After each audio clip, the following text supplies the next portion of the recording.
The bustling streets of 1920 Chicago are alive with the sound of jazz and the glow of neon signs. Julia Mangan laughs with her friends as they exit a lively speakeasy, her cloche hat tilted playfully. She says good night to her friends, her breath visible in the chilly night air. Julia begins her short, familiar walk home, humming a tune she'd just heard. A shadowy figure detaches itself from a dark alleyway, beginning to follow her. Julia quickens her pace, sensing a presence behind her but afraid to look back. The sound of hurried footsteps echoes on the pavement, growing closer. A hand suddenly clamps over her mouth, stifling her scream. She is violently dragged into a pitch-black alley between two brick buildings. The city continues its oblivious hum, completely unaware of the struggle. Morning light reveals the grim alley where Julia Mangan was attacked. Detective Inspector Arthur Shaw arrives, his sharp eyes taking in every detail. He kneels beside the chalk outline, noticing a single, discarded beaded earring. Her brother reported her missing just a few hours ago. A uniformed officer informs him. Patty. Mangan identifies his sister's earring at the police station, his face ashen.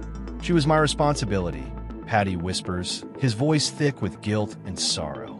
Detective Shaw studies a map of the city, plotting Julia's last known route home. He visits the speakeasy, questioning the bartender who remembers Julia's vibrant laugh. She left alone, but in good spirits, the bartender recalls, polishing a glass. Shaw walks the route himself, his mind replaying the possible sequence of events. Door-to-door inquiries yield nothing. It was as if the attacker was a ghost. The police bulletin describes the missing Julia Mangan, asking for the public's help. Days later, a gruesome discovery is made in a remote city park by a groundskeeper. Julia's body is found partially concealed under fallen leaves and brush. Detective Shaw arrives at the grim scene, his face a mask of solemn determination. The medical examiner notes the cause of death, a brutal and precise attack. The case shifts from a missing person to a full-blown murder investigation. Patty Mangan collapses in grief upon receiving the devastating news. Shaw notices Patty's intense, almost uncontrollable anger mixed with his sorrow. Rumors begin to swirl about Patty's volatile temper and frequent arguments with Julia. A neighbor reluctantly tells police about a loud fight between the siblings the week before. The theory emerges. Could a family dispute have escalated into unimaginable violence? Patty is brought in for formal questioning, his grief now replaced by defensive anger. I love my sister. How dare you accuse me? Patty shouts, slamming his hand on the table. He admits to the argument, but claims it was over money, nothing more. Without concrete evidence, the police have no choice but to let Patty go. Detective Shaw watches him leave, his intuition telling him the case is far from solved. The investigation hits a wall, and the public's interest begins to wane. But Shaw refuses to give up, re-examining every piece of evidence from the alley. His focus returns to the one tangible clue, the elegant, handmade earring. Shaw has a revelation. The earring wasn't torn off, it was left behind deliberately. He theorizes it could have been a message, a token left by the killer as a trophy. The investigation shifts to jewelers who specialize in unique Art Deco designs. After days of dead ends, an elderly jeweler recognizes the distinct craftsmanship. I remember this piece, the jeweler says. A man bought a matching set, a gift for his girlfriend. The name in the ledger is not Patty Mangan, but a man named Robert Dunn. Robert Dunn is a known small-time crook with a history of violent assaults on women. Shaw learns Dunn had been obsessively pursuing Julia, who had repeatedly rejected his advances. The fight Patty had with Julia was about this very man. He was warning her to stay away. Patty's alibi is finally corroborated, definitively clearing him of any involvement. A citywide manhunt is launched for Robert Dunn, the prime suspect. Dunn is tracked to a rundown flophouse on the industrial side of the city.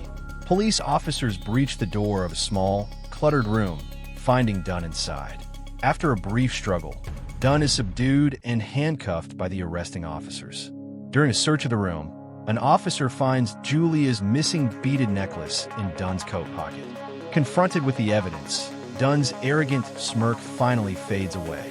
He confesses to the murder, claiming Julia's rejection was an insult he couldn't tolerate.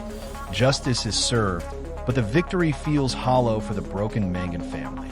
Patty visits Julia's grave, leaving the recovered earring and necklace on her headstone. Detective Shaw looks out his office window, the city now holding a darker secret. The trial of Robert Dunn begins, painting a picture of a narcissist incapable of accepting rejection. Patty Mangan takes the stand, his voice trembling as he describes his sister's kind and trusting nature. The prosecutor holds up the beaded necklace, and Dunn visibly flinches for the first time. The medical examiner's cold, clinical testimony details the brutality of Julia's final moments. Dunn's defense lawyer argues there is no direct evidence placing his client at the scene of the crime. In a stunning rebuttal, the prosecutor calls the elderly jeweler to the stand. The jeweler points directly at Dunn, identifying him as the man who bought the jewelry set. The jury files out to deliberate, their faces unreadable, leaving the courtroom in tense silence. Hours later, a single buzzer echoes through the courthouse, signaling a verdict has been reached. The foreman stands and delivers the verdict. Guilty of murder in the first degree. Robert Dunn is sentenced to hang, his mask of arrogance finally replaced by sheer terror. Outside the courthouse, Patty tells reporters, "This won't bring her back, but Julia can rest now." Detective Shaw places the closed case file into a cabinet, the weight of it seeming to linger on his shoulders. He visits Julia's grave one evening, leaving a single white rose beside the headstone. The narrative reflects on how a moment of violent entitlement extinguished a vibrant life. Patty Mangan is shown leaving the city on a train, hoping to start anew somewhere else. The final image is of Julia's photograph, forever young, smiling and full of life. Text appears on screen, in memory of Julia Mangan and all victims of senseless violence. The camera pulls back to reveal the photograph is on a memorial plaque in a quiet park. The story ends, but the memory of the crime and the pursuit of justice remains.